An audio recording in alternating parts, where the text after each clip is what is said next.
ہماری عدلیہ دھوتی پہن کے بیٹھی رہتی ہے، غریب آئے تو آگے سے اٹھا دیتی ہے، امیر آئے تو پیچھے سے اٹھا دیتی ہے، جرنل سے اس کے کرپشن کا، اس کے اربوں روپوں کا حساب مانگو تو غدار قرار دیے جاتے ہیں، ججز سے مانگو تو توہین عدالت لگا دی جاتی ہے، مولوی سے مانگو، مولاناؤں سے مانگو کہ تو کفر کے فتوے لگا دیے جاتے ہیں۔ بات بتاؤں، میرے 3 گھنٹے کی سرجری ہوئی، مجھے ڈاکٹر نے کہا تم بال بچی ہو، تمہارا کوئی نقصان نہیں ہوا۔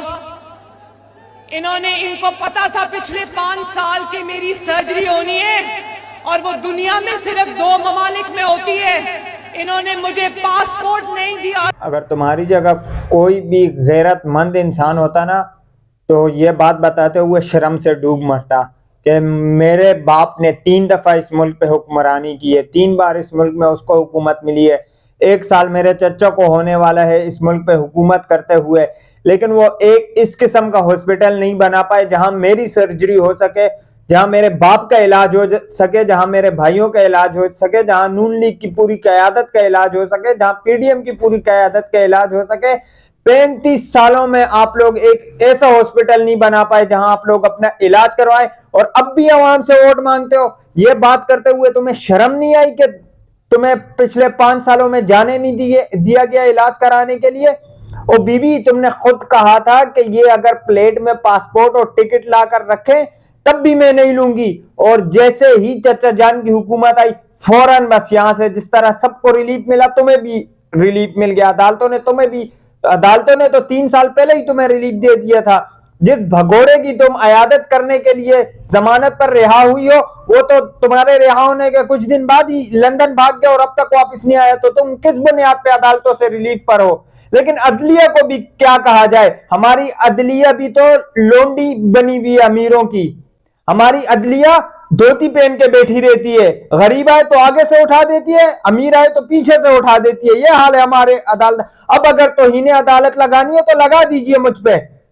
یہ عجیب تماشا بنایا ہوا ہے ہمارے ملک میں۔ یہ ملک 22 کروڑ عوام کا ہے، کسی کے باپ کا، کسی جج کا، کسی جرنیل کا، کسی بیوروکریٹ کا، کسی سیاستدان کا نہیں ہے، یہ ہم عوام کا ہے۔ عجیب تماشا لگایا ہوا ہے، جرنل سے اس کے کرپشن کا، اس کے اربوں روپوں کا حساب مانگو تو غدار قرار دیے جاتے ہیں، عدلیہ سے مانگو، ججز سے مانگو تو توہین عدالت لگا دی جاتی ہے، مولوی سے مانگو، مولاناؤں سے مانگو کہ تو کفر کے فتوے لگا دیے جاتے ہیں۔ یہ پاکستان ہے یا تم لوگوں کی جاگیر بنی ہوئی ہے جس کا جو دل آتا ہے اس کے ساتھ کیا جاتا ہے؟ عدلیہ ہماری عیاشیوں میں نمبر 1 پوزیشن پر ہے اور انصاف دینے کے معاملے میں 133ویں نمبر پر ہے، اور وہ کیوں ہے؟ وہ ثابت کرتی جا رہی ہے۔ یہ پاکستان کی کیا دنیا کی ہسٹری میں کبھی نہیں ہوا ہوگا کہ کسی کو اگر جوڈیشل ریمانڈ پہ جیل بھیج دیا جائے اس کے بعد اس کا جو جسمانی ریمانڈ پھر سے منظور کیا جاتا ہے۔ 1 گھنٹے میں جو آپ فیصلہ محفوظ کرتے ہیں اور 1 گھنٹے بعد جو سناتے ہیں وہ سب اب لوگوں کو پتا چل گیا ہے کہ کہاں سے آپ کو فیصلے ملتے ہیں اور کیسے ملتے ہیں۔ جب فیصلہ محفوظ ہی کیا ہے تو اسی وقت کیوں نہیں سناتے؟ کیونکہ آپ کو خود پتہ نہیں ہوتا کہ فیصلہ کیا دینا ہے، مشورے چل رہے ہوتے ہیں اندر چیمبر میں جا کے۔ یہاں الیکشن کمیشن کی بھی توہین ہو رہی ہے جو کہ نہ اسٹیٹ ہے، نہ کوئی اس کا حکومت میں حصہ ہے، نہ ہمارے دفاعی لوگ ہیں، لیکن اس کے خلاف ان پہ تنقید کرو تو توہین الیکشن کمیشن۔ اور یہ جو پچھلے 75 سالوں سے پاکستان کے عوام کی جو توہین ہو رہی ہے اس کا نوٹس کون لے گا؟ جو آپ فیصلے کرتے ہو، جو ہمارے جرنیل کام کرتے ہیں، جو ہمارے سیاستدان کام کرتے ہیں، جو ہمارے مولانا کام کرتے ہیں، اس کا حساب کون دے گا؟ جو عوام کی توہین کر رہے ہیں اس پہ کس کو سزا ملے گی؟ کیا یہ عوام کی توہین نہیں ہے؟ آپ ایک پارلیمنٹیرین کو، آپ ایک سابق وفاقی وزیر کو، آپ سپریم کورٹ کے ایک ممبر کو، سپریم کورٹ بار کے ایک ممبر کو، وہاں کے سینئر وکیل کو دہشت گردوں کی طرح سلوک کر رہے ہیں، اس کا حساب کون دے گا؟ آج جو توہین کر رہے ہیں 22 کروڑ عوام کی، اور فواد چودھری نے عدالت میں کھڑے ہو کے کہا کہ میرا جو بیان ہے وہ پارٹی پالیسی ہے، میں پارٹی کا ترجمان ہوں، لیکن فواد چودھری صاحب اس بیان میں آپ پارٹی کے ترجمان نہیں، آپ نے 22 کروڑ عوام کی ترجمانی کی ہے الیکشن کمیشن کو منشی کہہ کر۔ یہ 22 کروڑ عوام کی ترجمانی ہے۔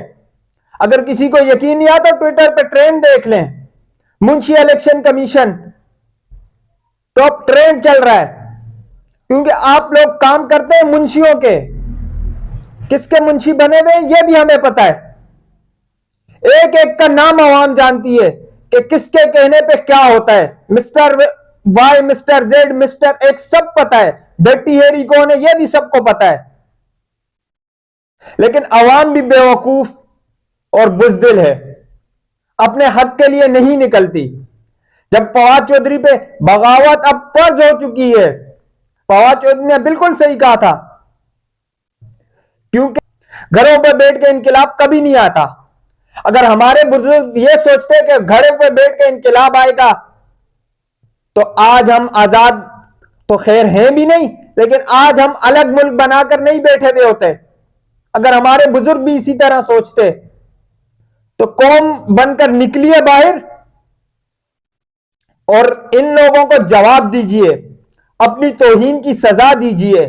جس طرح یہ توہین عدالت، توہین الیکشن کمیشن، توہین جرنل، توہین مولوی سب کچھ لگا سکتے ہیں، تو آپ توہین عوام کا مقدمہ بنائیے ان پر اپنی عدالت میں، عوامی عدالت میں، اور اس کی سزا بھی عوامی عدالت میں دی جائے.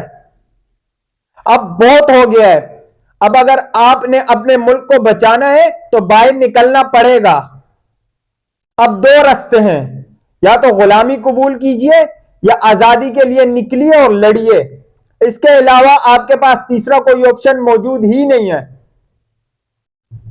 جنرل حمید گل صاحب نے کہا تھا کہ جس دن امریکہ کے خلاف کوئی کھڑا ہوا تو پاکستان میں موجود اس کے تمام اسرائیلی ایجنٹ ایک ہو جائیں گے. تمام اسرائیلی ایجنٹ اب ایک طرف ہے اور ایک اکیلا عمران خان ایک طرف ہے. آپ یہ چھوڑ دیجئے وہ صحیح ہے غلط ہے نہیں ہے، لیکن آپ یہ دیکھیے کہ تمام پارٹیاں ایک طرف اور ایک عمران خان ایک طرف. تو خود سوچئے حق پر کون ہوگا، حق پر کون. لیکن آپ ڈریے، عمران خان نہیں ڈر رہا. تو آپ کیوں ڈر رہے ہیں؟ عمران خان نے اپنے خطاب میں جو کچھ دن پہلے انہوں نے کیا، انہوں نے صاف الفاظ میں کہہ دیا کہ میں آپ کے لیے یہ سب کر رہا ہوں تو آپ کیوں نہیں نکل رہے. ان کا انداز ایسا تھا کہ اب نہیں تو کب، کبھی بھی نہیں. اگر ابھی نہیں تو کبھی بھی نہیں. ابھی ہمارے پاس ایک پلیٹ فارم ہے تحریک انصاف کی صورت میں. آپ عمران خان سے لاکھ اختلاف کر سکتے ہیں، اس کی پالیسیوں پر، اس کی سیاست پر آپ کے اختلافات ہو سکتے ہیں اور ہونے بھی چاہیے، کیونکہ کوئی انسان 100% پرفیکٹ نہیں ہوتا. لیکن ابھی فی الحال اختلافات بھلائیے اور دیکھیے وہ چاہتا کیا ہے. آپ کو آزادی دلانا چاہتے ہیں تو اپنی آزادی کے لیے باہر نکلیے. بھول جائیے سیاسی وابستگی کس سے ہے. عمران خان ابھی ہمارے پاس ایک پلیٹ فارم ہے. اگر یہ پلیٹ فارم تحریک انصاف کا چلا گیا تو آپ اگلے 100-200 سال تک اسی طرح غلامی کرتے رہیں گے. آپ کی آنے والی نسلیں اسی طرح ان چوڑے وڈیرے اور ڈاکوؤں کی غلام بن کر رہے گی.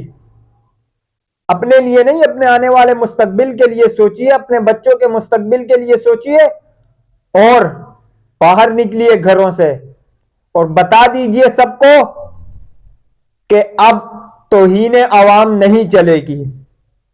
توہین عوام اب نہیں چلے گی. بہت بن گئے توہین عدالت کے کیسز، توہین الیکشن کمیشن کے کیسز. اب توہین عوام کے کیسز بنائیں گے.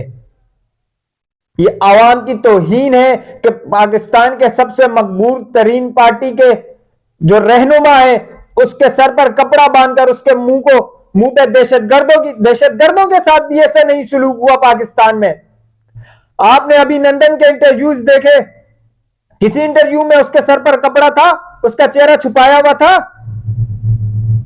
یہاں کلبھوشن یادیو گرفتار ہوا، اس کو کسی نے اس طرح کپڑا ڈالا منہ پر، لیکن ایک تضحیک کرنے کے لیے، ان کو توڑنے کے لیے دہشت گردوں سے بھی بدتر سلوک ہو رہا ہے پاکستان کے سب سے بڑی پارٹی کے رہنما کے ساتھ.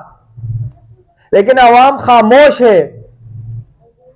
جب یہ کپڑا ڈالا جا رہا تھا وہاں جتنے لوگ کھڑے تھے، اگر وہ روک دیتے تو کسی کے اندر ہمت تھی کہ اس طرح کر سکتا؟ کبھی بھی نہیں کر سکتا تھا. لیکن ہم بزدل ہیں، ہم ڈرتے ہیں. جب تک ہم اپنا ڈر نہیں ماریں گے تب تک ہمیں آزادی نہیں ملے گی. حقیقی طور پہ ہم آزاد نہیں ہو سکتے جب تک ہم ڈر پر قابو نہیں پائیں گے.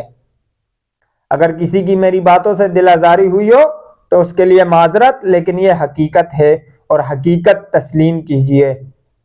شکریہ.